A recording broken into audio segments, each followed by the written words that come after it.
Coucou tout le monde, je suis ravie de vous retrouver les gens du chat et de commencer avec vous cette émission sur Carte Aventura Odyssée. Je suis ravie également de vous recevoir Simon Villot, Thomas Dupont et Ophélie Gibert qui êtes les créateurs de Carte Aventura Odyssée. C'est un plaisir pour moi. Alors, je vous dis bonjour à tous, bonjour au chat et on a vraiment plein de choses à se dire. Ça fait plein de fois que Simon et moi on discute de Carte Aventura et qu'on a des discussions passionnantes et riches. Et c'était un projet de vous en faire partager, de vous les faire partager. Donc c'est vraiment avec plaisir que je vous reçois ce midi.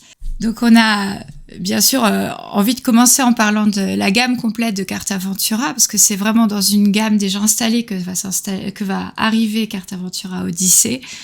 On va revenir sur le Trésor de Libertalia parce que c'est également, j'ai l'impression, une gamme qui commence, Carte Aventura Odyssée.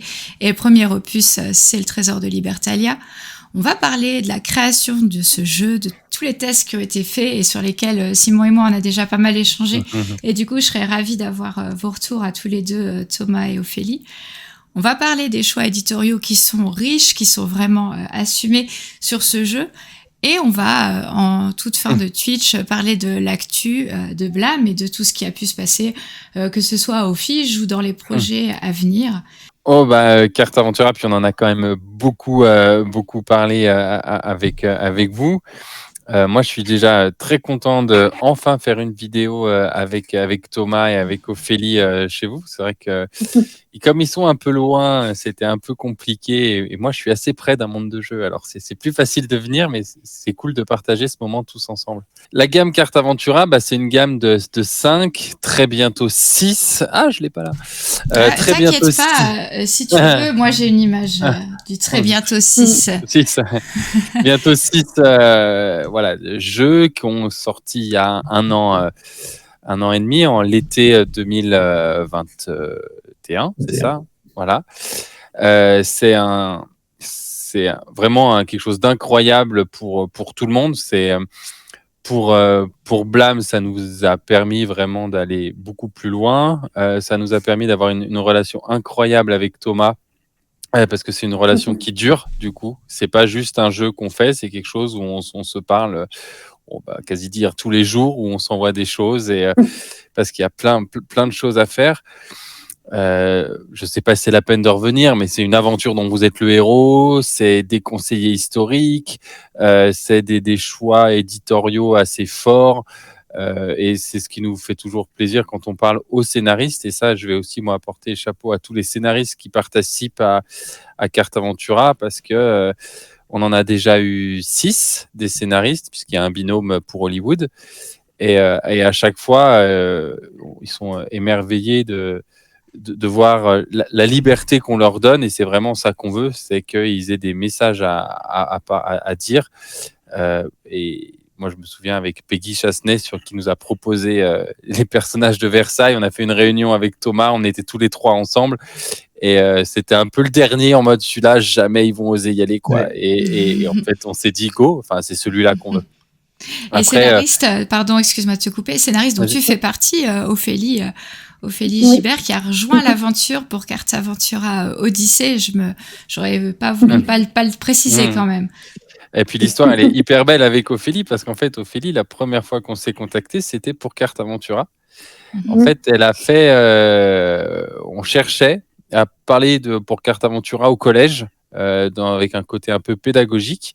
On a fait des recherches de blogueurs, etc. Elle tient un super blog avec des super personnages trop chouettes. Et ça s'appelle Trousse Magique. J'ai fait mes petites recherches et du coup, je sais tout d'Ophélie, ou presque. C'est ça.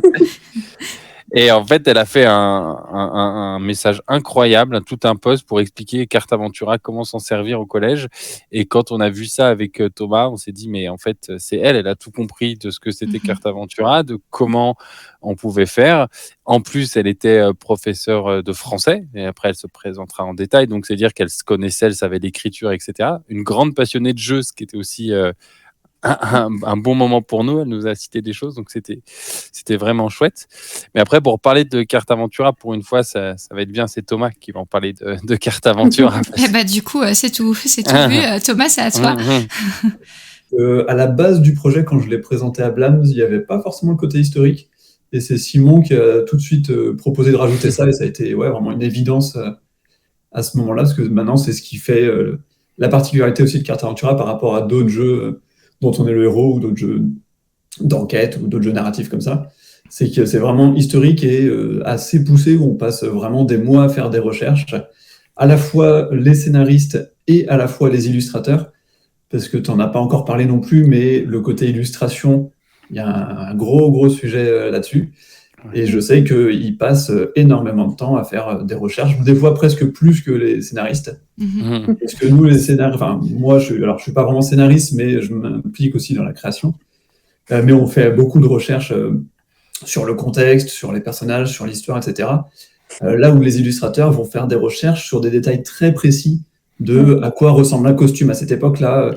C'est facile d'écrire une robe, mais il faut la dessiner.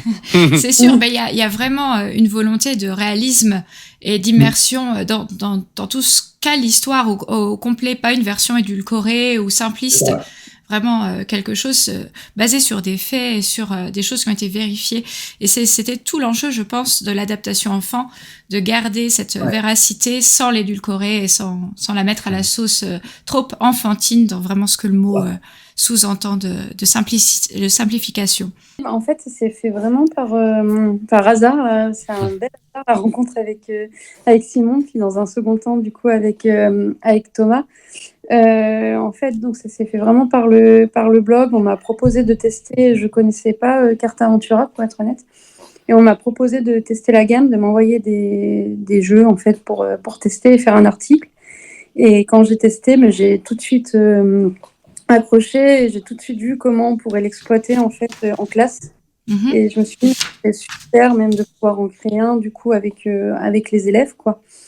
Et du coup, à la suite de l'article, Simon m'avait contacté, et c'est comme ça que progressivement, je me suis insérée dans l'aventure Cartaventura, et que j'ai vraiment connu la gamme, et puis rencontré vraiment Simon, Thomas et toute l'équipe. Mais en fait, pour vraiment poser les choses, c'est des aventures historiques, on est immergé, c'est narratif, et les premiers opus, ils nous ont permis de partir au Tibet, en Inde, d'aller rencontrer des Vikings, d'être au Far West, en Orient, récemment dans les années 20, dans l'âge d'or hollywoodien.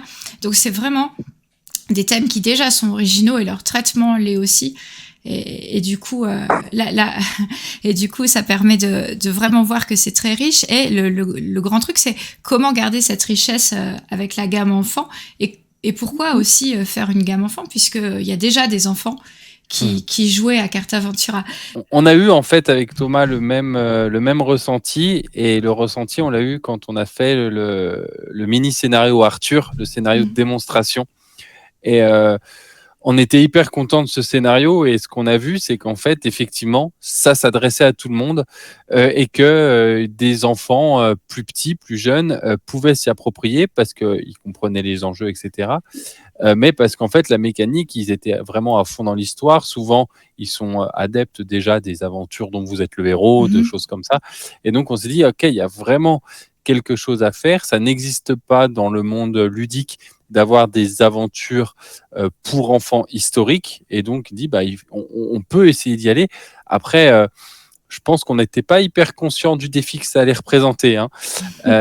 Mais ça a été d'abord de voir les enfants jouer, de voir les parents et les enfants jouer avec les scénarios. Évidemment, on a vu quelques parents jouer au premier scénario, notamment le Viking, parce que le Viking est un petit peu plus accessible et donne plus envie aux enfants. Et donc, ça a vraiment été une envie, un défi qu'on s'est lancé de jusqu'où on peut aller. Et Thomas peut compléter. Ouais, mais c'est vraiment ça. Il y avait, quand on a vu, effectivement, alors, on savait que la gamme de base, elle n'était pas trop enfantine. C'est pour ça que c'est marqué 10+ sur la boîte. Non pas que les histoires racontées soient trop complexes pour les enfants, mais déjà la quantité de texte et surtout la durée de partie. Et puis, il y a certains thèmes qui sont un peu plus matures. C'est pas que c'est plus que les enfants risqueraient de s'embêter en fait à jouer à ça. Il n'y a pas assez de rebondissements, pas assez de gratification pour des enfants, etc. D'où l'envie de faire cette nouvelle gamme, on va dire. On va dire qu'il y a tout à fait, principalement 3 gros changements. Alors globalement, c'est plus ou moins le même style de jeu, hein, ceux qui connaissent Cartes Aventura ne seront pas perdus. Évidemment, la première idée qu'on a eue quand on s'est dit on va faire un jeu pour enfants, c'est de faire moins de texte, de faire un texte un peu plus simple, un thème un peu plus simple. Ce qui est le cas, mais ça reste quand même un jeu de lecture, donc ça s'adresse quand même aux enfants qui aiment lire, ou bien aux enfants dont les parents aiment lire. Il y a un petit peu moins de texte qu'avant, mais voilà, il reste quand même du texte. Les 2 gros changements, après ça, c'est surtout la durée de partie. C'est vraiment, on va dire, le changement principal. Là où la gamme de base, on peut, en fonction des choix, si on fait les bons choix, etc., on peut avoir des parties qui peuvent durer 3 quarts d'heure, des fois presque 1 heure. Ici, tout le scénario est chapitré. Donc c'est découpé en 3 chapitres, et une partie, on fera juste un chapitre. Et les chapitres sont faits pour que ça dure environ 20 minutes, 25 minutes maximum. Parce qu'on sait que les enfants assez jeunes, 6-7 ans, au bout de 20 minutes, ils vont un peu décrocher en attention. Donc on a essayé de cibler cette durée-là. Donc ça, c'était vraiment le changement majeur dans la structure narrative du jeu, on va dire. Et l'autre changement, c'est un changement mécanique qui est, on va dire, la raison pour laquelle on l'a fait. Donc c'est l'histoire, ceux qui ont déjà joué connaissent le principe des clés et des cadenas. Pour ceux qui n'ont pas encore joué, l'idée c'est que certaines cartes ont des clés ou des cadenas. Et quand on range le jeu, ces cartes ne vont pas être rangées dans le même sens. Donc si elles étaient sur le recto, elles vont être rangées maintenant sur le verso. Ce qui permet de changer un petit peu le contenu pour les parties futures. Ce qui marche très bien pour les adultes. Mais l'idée, c'était de ne pas garder ce système-là parce qu'on s'est dit, si jamais les enfants un peu jeunes, sans faire attention, donnent un coup de coude dans les cartes et font tomber les cartes, si elles tombent par terre, elles sont retournées, on ne sait plus dans quel sens elles sont, on peut pas se baser là-dessus. Donc, et puis en plus, la mécanique n'était pas hyper simple. Déjà pour des adultes, voilà, ça demandait vraiment une finesse de bien regarder la bonne icône et de les retourner, etc. Donc on voulait trouver un autre système plus ludique. Oui, et en plus vouloir rajouter un peu plus de gratification, parce que c'est important pour les enfants d'avoir quelque chose de plus gratifiant. Et du coup, il y a le principe du coffre secret dans la boîte, donc c'est pour ça que la boîte est un peu plus grosse. Dans la boîte, il y a un petit coffre secret, et de temps en temps dans la partie, on va demander aux enfants d'aller chercher une carte dans le coffre qui va ajouter ou bien remplacer des cartes du deck de base. Putain. Et du coup, c'est comme ça que le jeu va changer en allant chercher cette trésor. Ce petit coffre, ça marche d'enfer. À chaque fois qu'il y a quelque chose d'un peu secret, quelque chose d'un peu caché, ça titille forcément l'imaginaire et ça donne envie d'y aller. Les cartes savoir également, ça marche super bien parce que dans le jeu, on va pouvoir de temps en temps collecter une carte savoir qui va donner des infos sur la piraterie, des infos historiques, des faits véridiques. Ouais. Ça, j'en ai pas parlé, mais effectivement, c'est toujours dans l'idée d'avoir un jeu un peu plus gratifiant. On a enlevé le livret historique qu'il y a dans la gamme de base. Il y a un petit livret, un dépliant qui donne toutes les infos contextuelles pour préciser ce qui est historique, etc. Ici, on l'a enlevé et afin de mettre maintenant les cartes savoir. Donc, on a toujours le même contenu historique, mais on n'y a pas accès de base et il va falloir le débloquer, il va falloir le chercher donc pour avoir un jeu un peu plus gratifiant sur ce point-là. Ça tombe au bon moment, quoi. L'idée, c'était qu'au lieu d'avoir les informations à la fin et le parent va lire un livret et finalement quelque chose d'assez très hiérarchique, on voulait que même ce moment on apprend l'histoire, ce soit un super bon moment. Et du coup, en fait, ça tombe au moment où on arrive à un lieu, au moment où on rencontre quelqu'un, c'est ce moment-là qu'on va voir quelque chose. Et il y a vraiment quelque chose qui a été dans ces contraintes, et c'est pour ça que ça a été vraiment aussi super de travailler avec Ophélie, qui a été franchement une bonne patte, parce qu'il a vraiment fallu travailler et la mécanique et la narration, c'est-à-dire que pour adapter tous ces éléments-là et être sûr que ça parle aux enfants, il fallait écrire les histoires. Des fois, ça changeait pas mal de façons, et du coup, d'avoir quelqu'un de très réactif, mais aussi qui comprenait les enfants et leur manière de faire, ça a été hyper riche. Pour vous faire un petit pitch, dans le Trésor de Libertalia, on incarne un jeune homme, il est Mousse, il s'est normalement engagé dans la marine, mais il est déçu et il va rejoindre un équipage de pirates il va y avoir évidemment des histoires de pirates, des histoires de trésors. Et du coup, Ophélie, toi, tu es scénariste de la gamme, tu es là pour adapter au mieux au langage des enfants, à la compréhension des enfants. Tu nous parles de cette expérience ? Moi, du coup, comme disait Simon, à la base, je suis professeure de français. Donc, je travaille pas avec des petits de primaire, mais avec des plus grands, du coup, qui sont collège, lycée, principalement collège. J'ai pu tester le jeu, du coup, de la gamme classique en collège.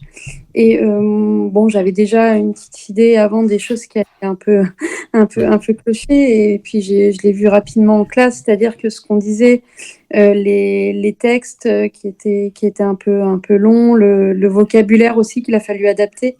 Il a fallu qu'on limite le vocabulaire complexe par carte. On n'a pas pu l'enlever non plus parce que c'était important que, toujours dans l'idée de connaissance en fait historique, que les élèves apprennent aussi du vocabulaire d'époque. Enfin, je dis les élèves là parce que c'est le travail, mais ça peut être aussi les enfants tout court avec leurs parents. Et du coup, de faire en sorte de mettre un mot de vocabulaire qu'ils ne connaissent pas, mais dans un contexte où on puisse facilement en fait comprendre sa signification. En se limitant à un par carte, par exemple, pour pas que ça soit trop lourd ou trop difficile. Donc, il y avait tout ce côté-là qui était très intéressant, je trouve, au niveau du vocabulaire, la quantité des textes. Et puis, ce qui n'était pas toujours évident, mais qui s'est fait, c'était d'alterner entre le fait d'avoir des textes qui ne soient pas enfantins, justement, comme on disait tout à l'heure, tout en gardant un langage et une note d'humour qui parlent aux enfants, qui les accrochent et qui leur permettent aussi d'avoir des blagues, des choses, des références. Ambitieux, mais pas trop sérieux, quoi. Voilà. Et des fois, c'est pas évident de trouver toujours le juste milieu, mais ça s'est fait. Et puis, à force de faire des tests aussi, de voir ce qui allait pas, on a pu progressivement retravailler les textes pour que ça colle au mieux. À ce qu'on espérait et puis j'espère que ça marche quand même plutôt pas mal. Voilà, et pareil au niveau du thème, quoi, c'était comme disait Simon, il y a une grande liberté qui est accordée, le thème il n'a pas été imposé, ça a vraiment été discuté tous les trois, où on m'a demandé ce qui m'inspirait, ce que j'aimerais bien faire. Moi j'avoue que c'est vraiment le premier jeu sur lequel j'ai eu la chance de travailler. Je pensais pas avoir un jour l'opportunité de travailler sur. J'adore les jeux de base, mais du coup, je suis vraiment ravie aussi d'avoir pu voir ce que c'était la création d'un jeu de l'intérieur, on va dire. Et du coup, voilà, l'idée des pirates, ça s'est fait aussi parce que c'était plus accessible pour les enfants. C'est un thème qui leur parle et en même temps, ils ne connaissent pas forcément beaucoup de choses dessus. La référence, c'est Pirates des Caraïbes, souvent. Et encore pas vraiment à 6 ans, quoi. En tout cas, je leur souhaite. C'est ça. Et à 6 ans, pas forcément. Voilà, les plus grands, oui, mais du coup, on s'est dit, il y a des personnages historiques qui sont connus pour les adultes, mais finalement qui ne sont pas connus pour les enfants. Quand on a 6 ans, c'est l'âge où on va commencer à en découvrir certains. Donc, on pouvait se permettre de prendre des personnages qui étaient plus connus justement que sur la gamme classique, où on est sur des personnages qui sont plus inconnus du grand public. Là, on retrouve quand même dans le scénario qu'on a imaginé avec Thomas des personnages qui sont un peu plus légendaires, un peu plus connus, comme Jack Rackham, par exemple. C'est vrai que nous, on regarde le jeu avec nos yeux d'adultes, mais si on se décentre un petit peu et qu'on se met à la place des enfants, c'est un univers qui est extrêmement attirant, dont ils connaissent des bribes, mais des bribes qui sont souvent liées à des dessins animés qui ne racontent pas vraiment la vérité et qui surtout ne montrent pas à quel point... en fait, la vie des pirates était celle de personnes tiraillées entre des choix sans arrêt pour survivre. Et donc ça, c'est quelque chose qu'on voit vraiment dans ce jeu. Là aussi, sur le style graphique, c'était volontairement trouver un entre les deux. Et là, on a changé d'illustratrice. C'est 3 illustratrices qui ont tout fait, notamment Jeanne Landard, qui a donné la couverture, etc. Il a fallu trouver un juste milieu entre cette exigence historique qui, sur celui-là, a pris vraiment son essor sur les bateaux. Ceux qui joueront découvriront que dans l'acte 2, on voit plein de bateaux différents et il a fallu choisir quel drapeau on met. Est-ce que c'est un 3-mâts? Est-ce que c'est une frégate? Mais attention, si c'est un pirate, est-ce qu'on peut lui mettre un drapeau ou est-ce qu'il met pas de drapeau? Donc ça met plein de discussions. Donc il a fallu garder cette rigueur-là tout en ayant un trait beaucoup plus accessible, que les enfants puissent se projeter et puissent comprendre en fait les choix qu'on leur offre. C'était vraiment un travail incroyable tous les trois en fait, parce que en fait, pendant, je pense, 4-5 mois, j'allais 1 ou 2 fois par semaine dans une des classes de mon village. Je testais la nouvelle version du scénario. Je sortais, j'appelais tout de suite Thomas pour lui dire voilà le débrief de tout ce qui s'est passé. Et après, ils travaillaient pendant 1 semaine tous les deux pour me fournir des nouveaux tests. Moi, j'avoue qu'à des moments, j'ai eu des grands moments un peu dépités. On en reviendra un petit peu après. Et Thomas, c'est vrai qu'il a toujours cru et a toujours été hyper enthousiaste. Et ça a été incroyable de bosser tous les trois ensemble, parce que je pense qu'on se tirait tous tout le temps. C'est-à-dire que dès qu'il y avait quelqu'un qui voyait pas de solution, c'était un peu les autres qui ouvraient des portes et qui voyaient des solutions. Et ça a été vraiment hyper agréable. Et en fait, je pense qu'il y a eu 3 phases en fait dans le développement en classe. Il y a eu la première phase, ça a été vraiment sur la lecture, c'est-à-dire combien de mots on met.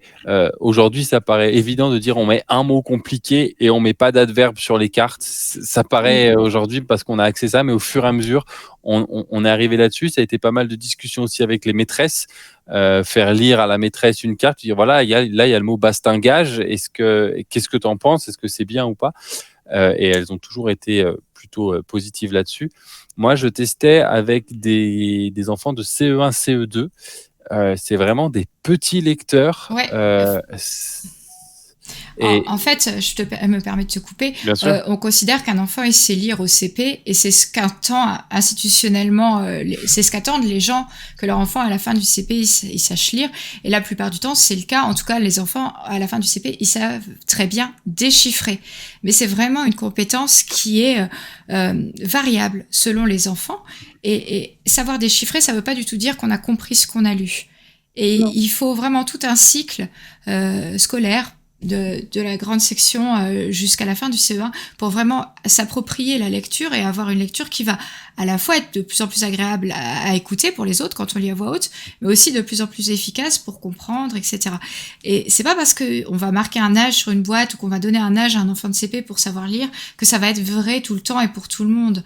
En fait, c'est vraiment très adapté aux enfants, et ce que l'un va comprendre grâce au contexte, c'est pas forcément ce qu'un autre va comprendre. Mais dans tous les cas, à chaque fois, il vaut mieux faire le pari de l'ambition et se dire qu'on va donner aux enfants et à leur intelligence un peu de grain à moudre et leur fournir un petit peu plus de vocabulaire, une formulation un petit peu différente de ce qu'ils entendent d'habitude.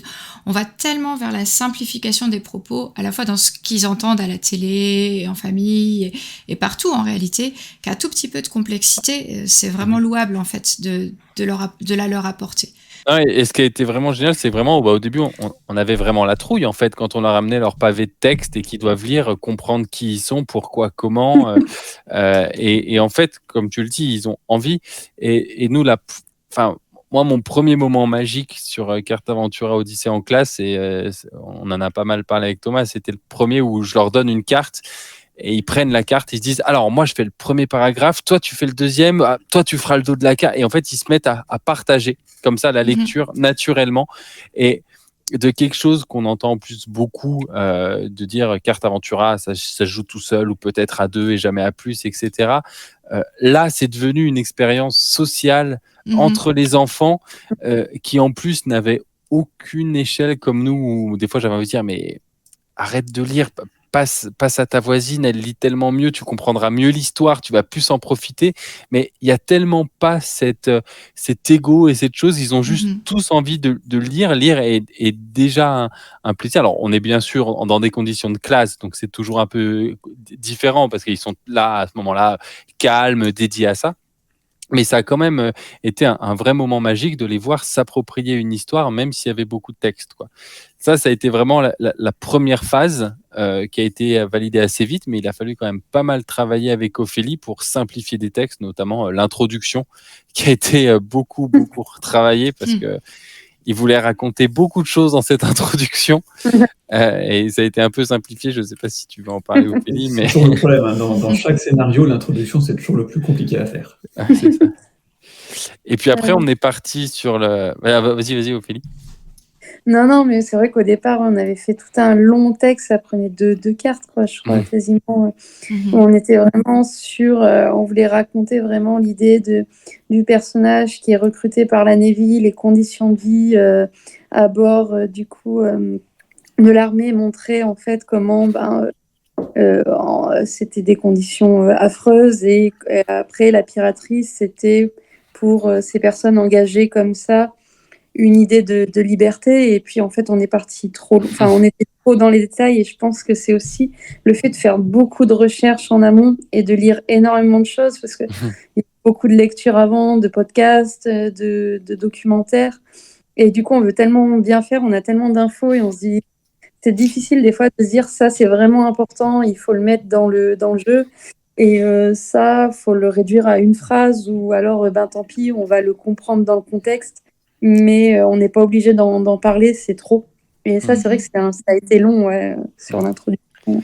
Moi, je vous l'ai dit, j'ai joué avec les enfants qui viennent au chalet, qui sont les petits testeurs. Ils sont 8 et on a joué au jeu.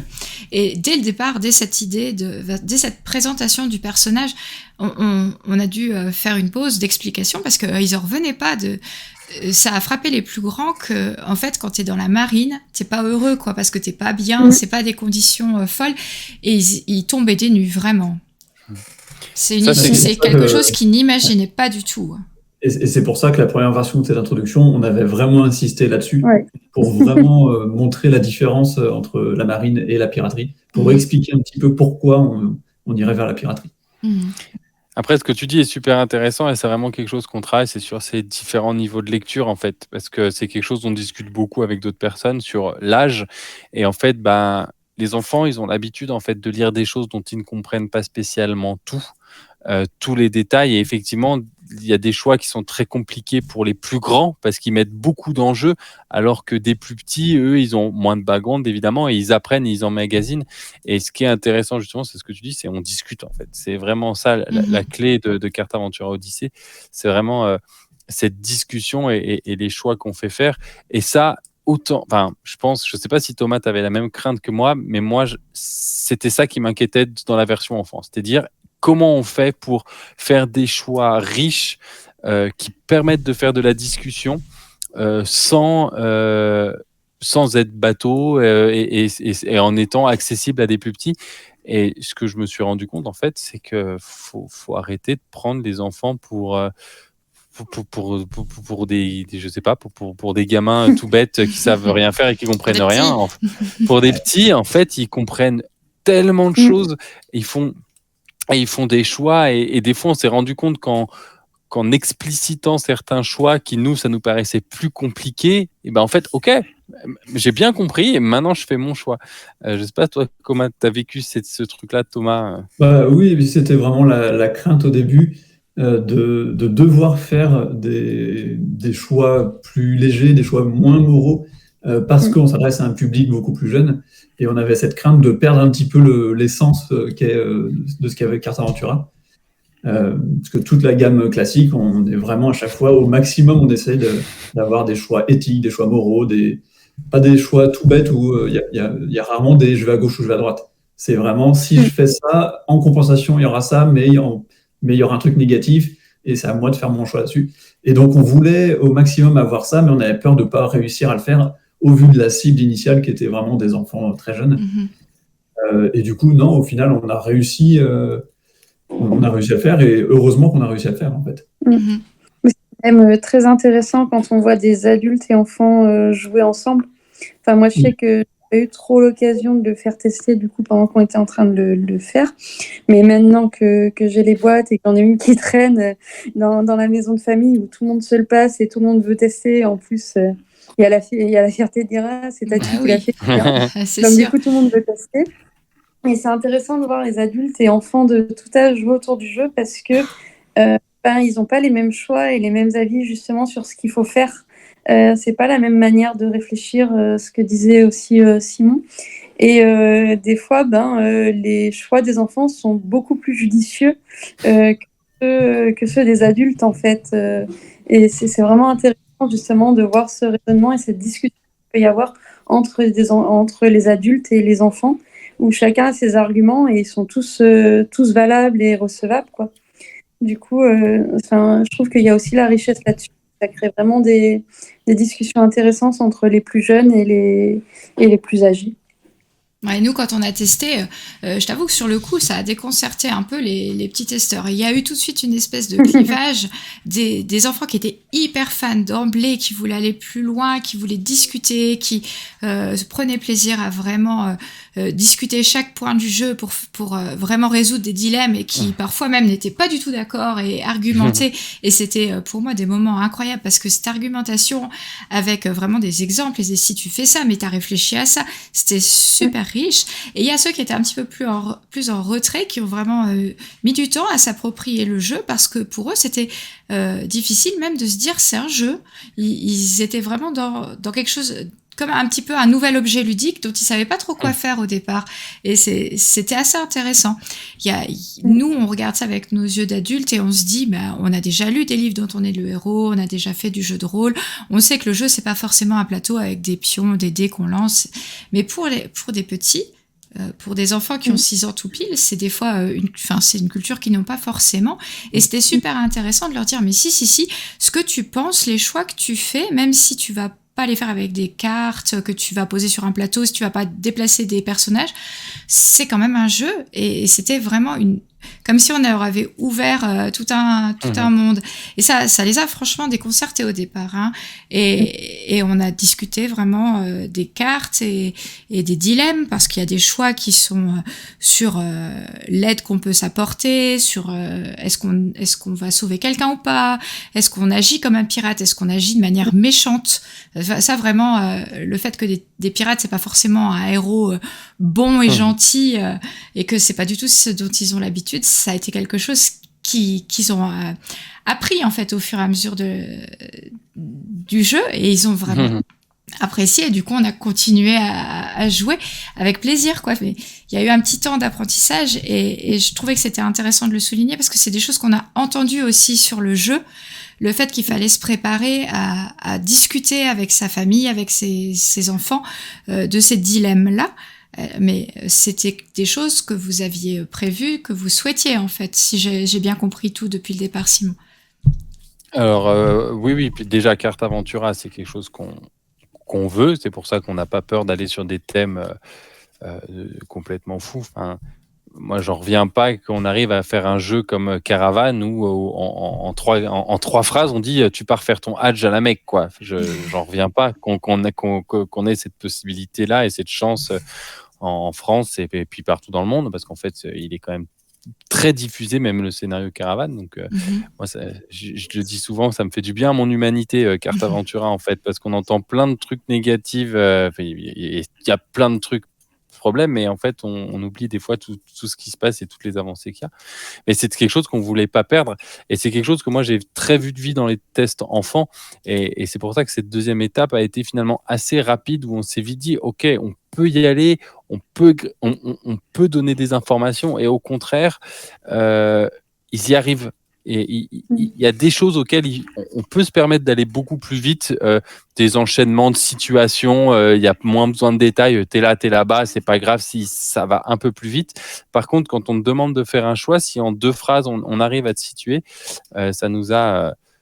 on a assez vite été en confiance là-dessus. Là où on n'a vraiment pas été en confiance, et là où Thomas a fait un travail vraiment incroyable, ça a été surtout l'apprentissage du jeu, en fait, parce que il y avait pour nous, c'est facile, on lit des cartes, on fait des choix, mais ce qu'on voulait, surtout quand on s'adresse à un public plus familial, parents-enfants, le problème souvent des explications de règles, c'est qu'en fait, les parents sont pas en confiance au moment où ils expliquent la règle. Soit ils ouvrent le jeu devant les enfants, et du coup, les enfants, ils peuvent pas être concentrés 10 minutes pendant que les parents lisent la règle, et puis 10 minutes quand on explique, puis quand on joue. Donc, on voulait vraiment pas perdre Et pas que les enfants, hein. Oui, et pas que les enfants. Et du coup, tout le monde s'énerve, etc.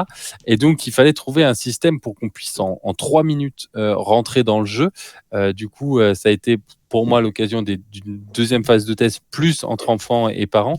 Mais surtout, Thomas, qui voilà, là, sur le coup, quand je disais tout à l'heure, a tout jamais lâché et a toujours voulu trouver une solution, ça a été incroyable. Parce qu'il y a vraiment, moi, des moments où j'ai dit, écoute, Thomas, là, je vais voir des CE1. Ils sont 3, ils ont aucune culture du jeu. C'est peut-être pas très grave si j'ai dû à un moment les aider. Et c'est Thomas qui a dit non, on va y arriver en fait. T'inquiète pas.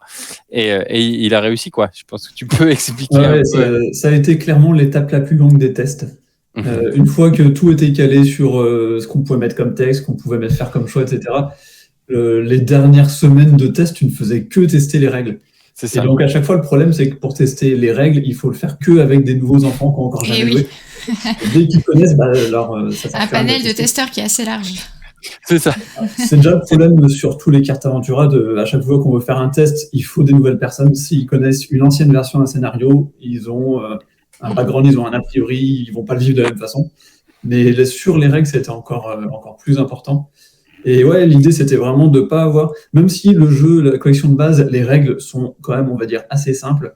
Il y a une carte à lire, il n'y a même pas un livret de règles à côté. On commence et il y a quand même une carte à lire avec des règles recto verso. Et si je peux te couper, ce système-là de cartes pour poser les cartes dans différentes zones de secrets, de défausses et de cartes de jeu, ça marche super bien parce que les enfants ils se posent aucune question.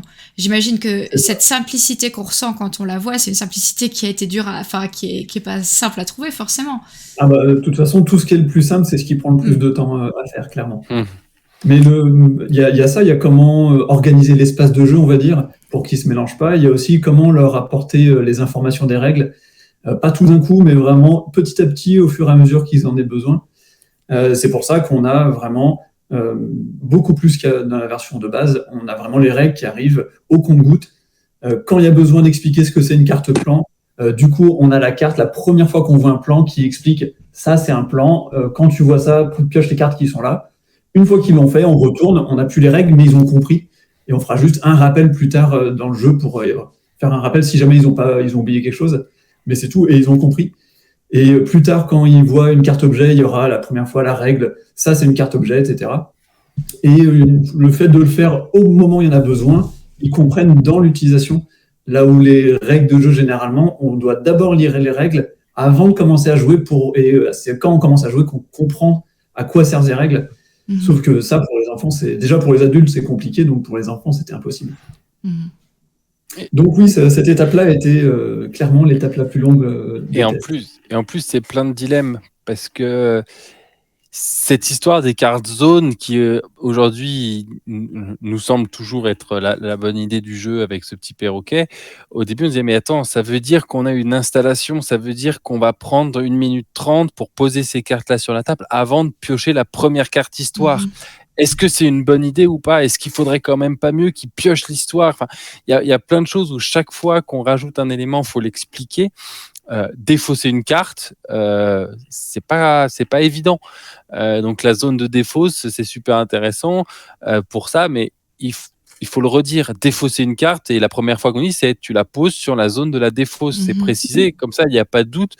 Dans le meilleur des cas, dans un des cas, les enfants, il y en a toujours un qui lit et qui comprend, mais en plus, ça met le parent en confiance si jamais ça joue entre parents et enfants. Ah oui, défausser une carte, ça met pas le parent en échec qui peut se dire « Ah, mais moi, je sais pas ce que ça veut dire. » Défausser, tout est vraiment écrit. Et du coup, ça crée ce climat de confiance.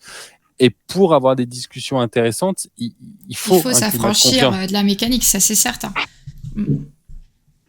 Et c'était vraiment des discussions passionnantes. On a débattu vraiment avec des enfants. C'était cool. Et on n'est toujours pas d'accord sur certains points.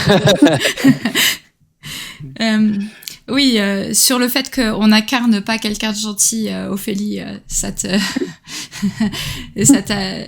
t'as trouvé ça simple?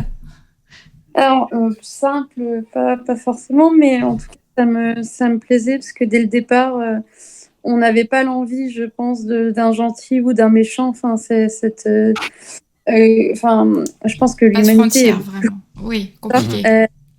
les gens sont rarement soit tout gentils, soit tout méchants, et du coup, je trouve ça intéressant de montrer aux enfants que tout n'est pas noir ou blanc, que dans la piraterie, il pouvait y avoir des choses. Voilà, un pirate n'était pas forcément quelqu'un de entièrement mauvais qui ne faisait que piller et tuer et boire du rhum. C'était pas non plus de leur montrer qu'ils allaient incarner justement un héros, quelqu'un qui n'allait être que bonté, et c'est pas un Robin des Bois non plus, voilà, un pirate. De tout ce que j'ai pu lire, il y avait autant finalement de pirates qu'il existe d'êtres humains, parce que la vision de la piraterie dépend aussi pas mal de la personne, de sa personnalité. Il y avait des pirates extrêmement cruels.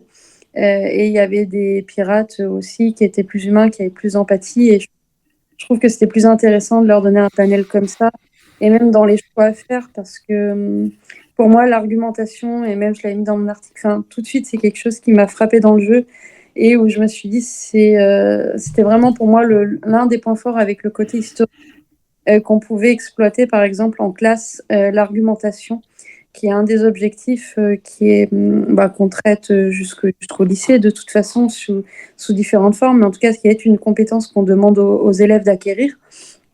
Et avec ce jeu du fait d'avoir ces dilemmes-là, on pouvait vraiment travailler sur ce point-là, parce que ce qui fait l'intérêt d'une argumentation, c'est justement qu'il n'y ait pas un choix, il n'y ait pas de bons choix à faire. Et dans la vie, soit pas évident. Voilà, et dans la vie, on est aussi confronté à des choix qu'on a à faire, qui sont pas évidents, et où il n'y a pas de bons ou de mauvais choix. Il y a des conséquences positives, négatives, selon celui qu'on fait. Et je pense que c'est intéressant, par le biais d'un jeu, de leur apprendre progressivement cette idée de frustration, et puis de décision, et puis d'assumer aussi ses choix. C'est pas toujours évident d'assumer ses choix quand on décide, par exemple, dans le jeu, quand on a le choix d'aller sauver un naufragé, par exemple, ou de ne pas y aller pour pas mettre en péril le reste de l'équipage. C'est pas forcément, il n'y a pas de bon choix, mais c'est pas évident forcément d'assumer le choix qu'on a fait derrière, quoi, de laisser par exemple quelqu'un tout seul sur un îlot, en sachant que potentiellement il va mourir sur son îlot. Grand débat chez nous. Mais en fait, ces débats-là, ils vont aussi de pair avec le fait qu'on peut rebrousser chemin. Enfin, je veux dire, on peut refaire l'aventure en choisissant d'autres voies. Et du coup, on peut aller explorer différentes possibilités narratives et différents choix. Et ça leur plaît beaucoup aux enfants. Et du coup, ça leur fait aussi argumenter sur, finalement, c'était ce choix parce que peut-être on aurait dû faire ça dès le départ, parce que, et ça, c'est encore une deuxième couche de lecture du jeu qui est super rigolote vraiment qui apporte plein de choses. Le fait de ne pas avoir, je rebondis sur ce que disait Ophélie, le fait de ne pas avoir un héros ou un mauvais, quelqu'un de méchant, mais d'avoir un entre-deux, ça colle aussi avec le thème du jeu, enfin, le thème de la piraterie en général, mais le thème en plus de la recherche de la liberté, puisque c'est vraiment de ça dont il s'agit, avec le fait d'avoir un idéal, de ne pas hésiter de temps en temps à faire des, on va dire, entre guillemets, mauvaises actions, mais si c'est toujours dans un but, dans un bon but, dans un but noble, on va dire, essayer d'être le mieux possible, le meilleur possible, mais voilà, des fois, il faut faire des choix. Et ça allait dans ce sens-là aussi. Ouais. Et puis aussi, il faut dire que la littérature enfantine, enfin les albums de jeunesse, ils vont souvent vers cette simplification des choix et des personnages. On est très souvent, malheureusement, face à des stéréotypes de personnages, et c'est un petit peu triste. Et c'était pas forcément le cas autrefois. Nous, les versions, par exemple, des contes qu'on lit à nos enfants ne sont pas du tout celles ne sont pas du tout les versions d'origine, qui étaient beaucoup plus cruelles et beaucoup plus sanglantes et bien moins manichéennes que les nôtres. On va quand même signaler que vous pouvez retrouver sur Internet tout le travail d'Ophélie sur le site La Trousse Magique. Et nous, sur Carte Aventura, là, on a travaillé avec Ophélie un vrai gros dossier pédagogique pour le collège cette fois-ci, dans l'objectif de dans les collèges de faire un projet interdisciplinaire sur créer ton Carte Aventura. Donc évidemment avec du français sur les choix narratifs, mais avec de l'histoire pour choisir son personnage et le contexte, de l'art plastique, même de la musique ou d'autres choses. Elle a fait plein de projets vraiment incroyables. Parce que c'est vrai que c'est quelque chose auquel on croit beaucoup, et je pense que ça fait du bien de porter des projets comme ça sur l'histoire, qui transmettent des valeurs tous ensemble. C'est assez intéressant. Pour rebondir d'ailleurs sur la question de l'âge, depuis le début, on parle d'un jeu pour enfants, mais c'est clairement pas un jeu que pour enfants. Au tout début, quand on avait initié la création de ce projet, on s'était dit faire un Carte Aventura Kids. Et en fait, très vite, on s'est rendu compte que non, les adultes, ils prennent énormément de plaisir. Moi, j'ai un de mes meilleurs amis, c'est de toute la gamme son Carte Aventura préféré. Et c'est pour ça d'ailleurs, vu que ça s'adresse à tout le monde, que c'est au dos de la boîte, on a rappelé que l'âge indiqué, c'est pas juste pour enfants. C'est si vous avez 6 ans, vous pouvez y jouer accompagné par un adulte. Si vous avez 7 ou 8 ans, vous pouvez y jouer tout seul, c'est les débuts de lecture. 9 ans, vous pouvez jouer en totale autonomie. Il y a vraiment cette notion aussi de progression pour que ça s'adresse vraiment à toute la famille. Et c'est pour ça qu'il s'appelle Carte Aventura Odyssée et non pas Carte Aventura Kids. Et de toute façon, comme on disait tout à l'heure, l'âge, c'est vraiment très différent d'un enfant à l'autre sur la capacité à la fois de lecture et de compréhension, mais c'est surtout un moyen de jouer en famille, en fait, de partager à la fois la lecture, le jeu et la discussion qu'il va y avoir autour de la partie. Et si Carte Aventura... Paul, vas-y. C'est ce que j'allais dire aussi. Comme Paul partage, tu dis Carte Aventura est trop littéraire, est-ce que c'est à tester? Clairement, oui. Si tu aimes l'histoire, si je pense tu as des gens avec qui partager un peu ça et ses choix moraux, tout à fait, parce que tu vas avoir des parties plus courtes, des chapitres plus courtes, donc avec un peu moins de texte, mais tu auras quand même la même expérience de te plonger dans l'histoire et de faire des choix moraux. Après, voilà, si tu y joues qu'en adulte, à mon avis, tu t'arrêteras pas au premier chapitre parce que globalement, on va vite avoir envie de continuer. Mais oui, c'est un très bon premier Carte Aventura pour ceux qui ont peur de la lecture, et je pense que c'est ce qui a plu à l'ami de Thomas, c'est qu'on est plus droit dedans, on a moins plein de contextes historiques pour qu'on comprenne bien tout ce qu'il faut. C'est plutôt, voilà le dilemme de l'époque, c'était ça. Qu'est-ce que c'était la liberté à l'époque des pirates? Et on nous confronte beaucoup plus concrètement sur ce que c'est. Et il est beaucoup plus gratifiant, évidemment. C'est ça. Et puis sur l'âge, l'autre chose, c'est aussi la connaissance du jeu, parce que quand on y joue avec ses parents et qu'on a l'habitude de faire des jeux avec ses parents, c'est plus simple. Mais je vois mais ce que tu disais sur le fait d'avoir un jeu où il n'y a pas de dés, il n'y a pas à déplacer. Moi, j'ai rencontré ce problème aussi avec des troisièmes qui n'ont pas du tout cette culture du jeu à la maison et avec qui j'ai testé en classe et pour qui ça a été très déroutant parce que justement, pour eux, c'était pas un jeu et où j'ai eu la remarque de plusieurs groupes où il y avait l'idée de pas un jeu. Parce que pour eux, le jeu, c'était vraiment l'idée de la bonne paye, le Monopoly, les jeux qu'on connaît et quand on connaît pas l'univers du jeu, qu'on cite assez facilement. Et du coup, il y avait tout ce travail à faire.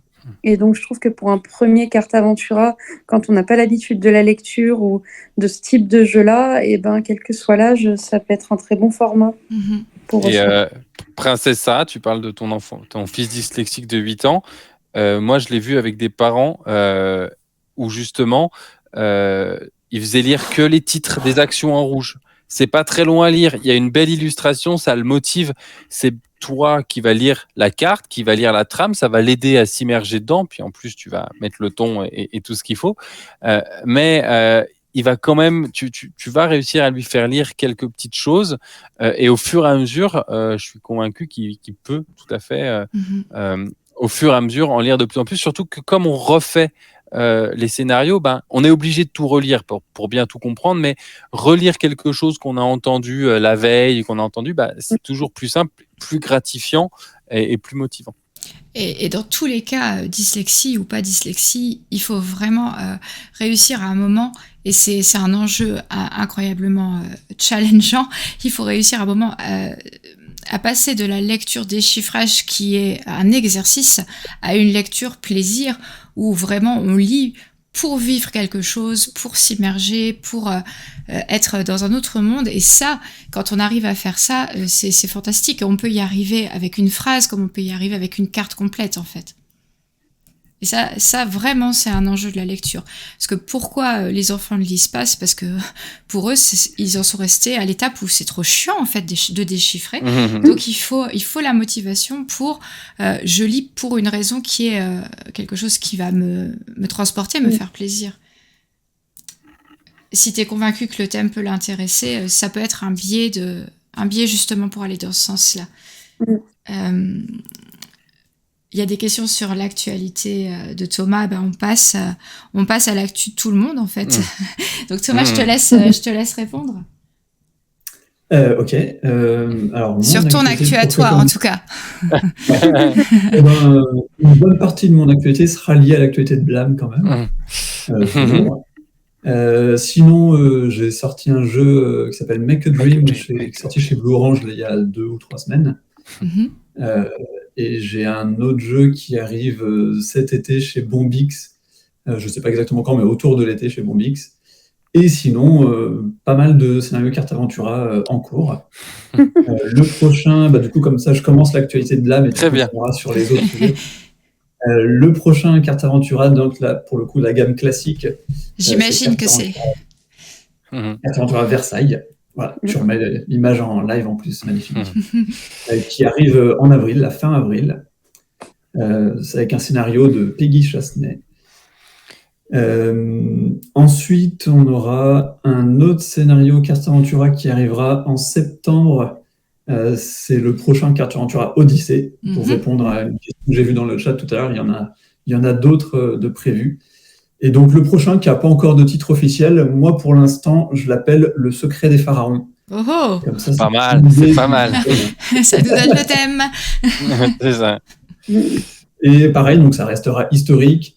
On va parler de plusieurs sujets, et notamment de la découverte du tombeau de Toutankhamon, mais également de pharaons célèbres comme Hatshepsut ou Ramsès II. Et j'en dis pas beaucoup plus pour l'instant, mais voilà, vous avez déjà une idée un petit peu de quoi ça va parler. Oui, comme dit Marie-Laurem, on est dans l'ambiance, c'est bon. Oui.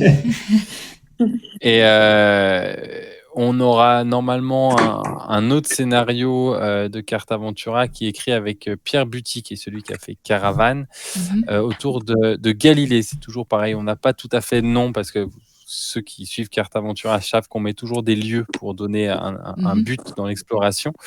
Mais voilà, on va traverser toute l'Italie pour suivre Galilée. On ne sait pas encore tout à fait quand il va sortir, parce qu'il y a des projets Carte Aventura qui peuvent débarquer un peu n'importe quand, dont on ne peut pas encore parler. Mais il y a des projets Carte Aventura autres, peut-être cette année, qui pourraient arriver. Et on a un autre mini-scénario aussi, qui, je ne sais pas non plus quand il va arriver, je ne sais pas si c'était prévu pour... Septembre-octobre, normalement. Septembre-octobre. Qui, pareil, le titre n'est pas encore validé pour l'instant. Pour l'instant, moi, je l'appelle Carte Aventura Expédition. Et ça parle de l'expédition Lewis et Clark. D'accord. Et là, c'est un scénario de Élise Renouvin. Et je ne l'ai pas dit, le scénario du Carte Aventura Odyssée, pardon. C'est un scénario de Madeleine Denis, le prochain. Voilà. Et là, on est sur le scénario Lewis et Clark, on est dans la bonne période avec Thomas, où on reçoit les illustrations et on n'a plus trop de travail à faire, parce qu'en fait, c'est une fois que toutes les illustrations, on refait des tests. Mais là, voilà, on voit les illustrations, on bave, on dit merci Guillaume Bernon. Et ouais, spoiler alerte, ça va être magnifique encore une fois. Ouais, carrément. Cette étape, elle est chouette. Ah oui, c'est clairement, c'est là. je sais pas si c'est la meilleure étape, parce que l'étape où quand on change 3 mots, ça change tout, c'est assez agréable, mais c'est vrai qu'il y a un côté très satisfaisant à concrétiser d'un coup C'est tout ça. le scénario, tous les personnages qu'on voyait et de les voir en images. Et puis cette année, Blâme, on ne sait pas encore trop si ça va être calme ou pas, parce qu'il y a peut-être un projet qui va arriver. Mais sinon, on a Enquête Express là, qui est sorti à Cannes. Et puis voilà, en fonction du succès, il y en aura peut-être un autre la semaine en fin d'année ou début d'année. Voilà, on se laisse une petite année un peu tranquille après une grosse année dernière avec trois nouveaux jeux plus la gamme Carta Ventura. Donc voilà, on se laisse le temps de développer nos jeux. On a plein de jeux dans les cartons. On en a 2 de Thomas et qu'on a si, dont on a très très hâte de bosser, mais qui sont voilà, c'est du temps long. Il y a des projets des fois qui peuvent être un peu éclairs où en un an on arrive à les sortir. Ça a été le cas d'Enquête Express, ça a été presque le cas de Carta Ventura lors de sa sortie. Puis il y a des projets qui ont besoin d'un peu plus de temps. Et là on a 3-4 projets sur du temps long. Et puis on a cette chance-là de pouvoir prendre ce temps long grâce à des succès comme Carta Ventura pour prendre le temps et faire bien les choses. Tiens, quelqu'un qui s'appelle Wittberg précise que notre vidéo d'Enquête Express vient de vous être envoyée. Et c'est une vidéo qu'on a tournée avec Penelope Gaming et on a hâte de la diffuser. Je vais engueuler l'éditeur. Super. Parfait. Et donc vous allez pouvoir enchaîner peut-être rapidement avec ça, vous qui regardez. On a aussi... j'avais aussi préparé des photos de Cannes où vous avez communiqué sur les réseaux sur tout ce que vous avez fait. Il s'est passé plein de choses apparemment chez Blâme pendant le Fige. Et ce que j'ai loupé, moi, ce que j'avais pas vu, c'est outre les séances de dédicaces, parce que nous, on était vraiment très occupés pendant Cannes, on n'a pas vu tout ça. Mais également, si je ne me trompe pas d'image, vous avez fait une enquête spécifique pour le Festival de Cannes. Exactement, ouais, on a fait avec Monsieur Damien, c'est celui qui fait toutes les enquêtes micro-macro géantes. On a fait une petite enquête dans le Festival de Cannes où les gens devaient trouver qui avait volé ce magnifique Jizo. Les Jizo, c'est des petites statuettes japonaises qui sont dans les temples. Et du coup, voilà, et les gens pouvaient, ceux qui ont trouvé la bonne réponse pouvaient même repartir avec cette magnifique statuette. Voilà, donc c'était une petite enquête, mais là aussi qui réserve en peu de cartes, pas mal de petites surprises quand même au niveau de l'histoire. Donc on est assez content. Bah, ça fait vraiment une actu vraiment riche sur ce qu'on a à attendre. Et si je peux voter pour rapidement la suite d'Enquête Express. Je viendrai au chalet et je vous ferai tester les enquêtes. Ouais. Ouais.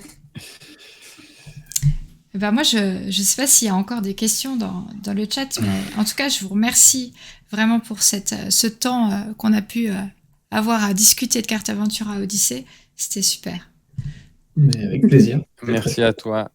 Oui, merci. Ah bah de rien, vraiment. Les actus d'Ophélie, mais oui, mais heureusement que Marie-Laurent est là. Pardon, Ophélie, est-ce que tu as d'autres...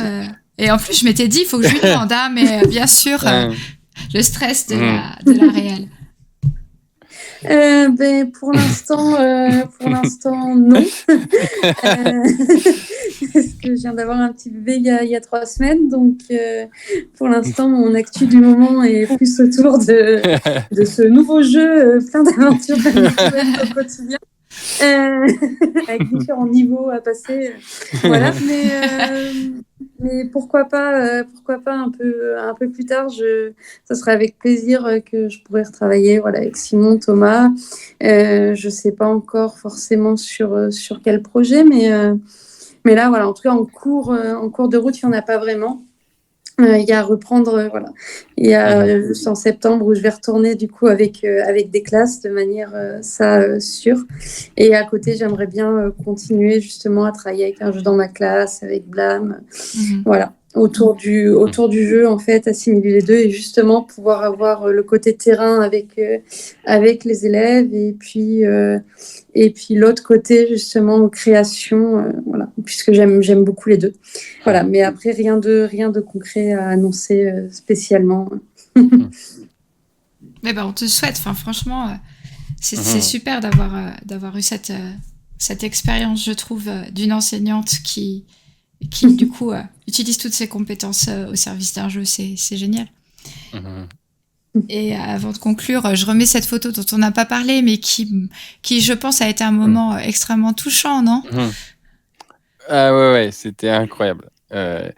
Quand j'ai joué au Père Noël en le ramenant dans la classe, déjà, il a fallu négocier avec la maîtresse qui ne voulait pas. Elle me dit, mais c'est beaucoup, tu vas pas offrir une boîte à tous les élèves. Non, mais tu te rends pas compte, en fait, de la valeur que ça a. Enfin, c'était incroyable de faire tout ça ensemble.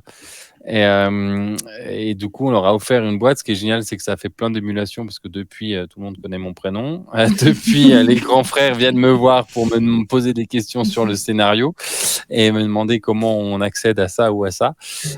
Donc, ouais, c'était génial. Et puis, de les voir aussi enthousiastes sur un projet, comme on l'a dit, de lecture tous ensemble.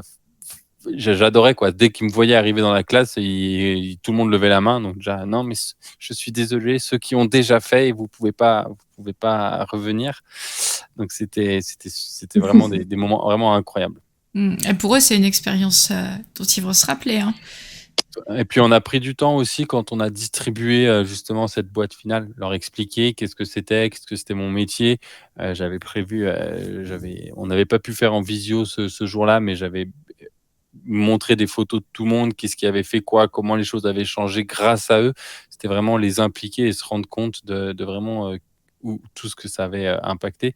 Et je pense qu'ils se rendent toujours pas compte en fait d'à quel point tous leurs mots et toutes leurs petites phrases ont tout changé sur le jeu qui n'avait rien à voir. En 6 mois de travail avec eux a été vraiment, vraiment fort. C'est une belle image, je trouve, pour conclure. Très bien. Je vous remercie à nouveau. Marie-Laurem, si tu valides que j'ai pas oublié un truc. Et ce sera tout bon. Merci beaucoup. À très bientôt. Merci beaucoup. Merci. Au revoir à tous.